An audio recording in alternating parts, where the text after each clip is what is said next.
اس میں آتا ہے کل قیامت کے دن انسان اپنے اعمال کے بقدر پسینوں میں ڈوبا ہوا ہوگا. پسینوں میں سورج آئے گا 1 میل کے برابر، سورج زمین انسان کے قریب آ جائے گا 1 میل کے برابر. حدیث میں آتا ہے تدنی الشمس یوم القیامت حتی تکون تدنی الشمس یوم القیامت من مثل میل، 1 میل کے برابر سورج کو اللہ تعالیٰ قریب کریں گے لوگوں سے، یہاں تک کہ 1 میل کے برابر ہو جائے گا اس انسان سے.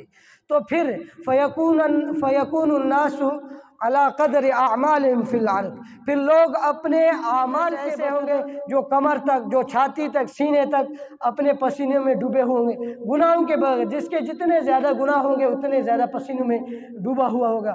اور آگے اللہ کے رسول صلی اللہ علیہ وسلم نے فرمایا وَمِنْهُمْ مَنْ يُلْجِمُهُ الْعَرْقُ إِلْجَامًا، کچھ ایسے ہوں گے کہ وہ اپنے منہ تک، اپنے ہونٹوں تک پسینوں سے ڈوبے ہوں گے.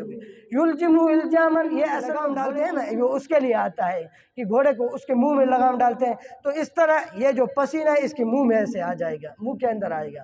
تو کچھ ایسے ہوں گے جو اپنے منہ تک پسینے میں ڈوبے ہوں گے.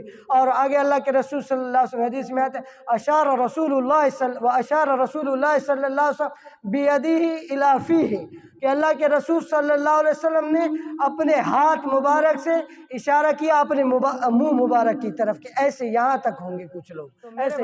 دوستو بزرگوں، اس قیامت کے ہولناک کے آنے سے پہلے اس قیامت کی تیاری کرے انسان.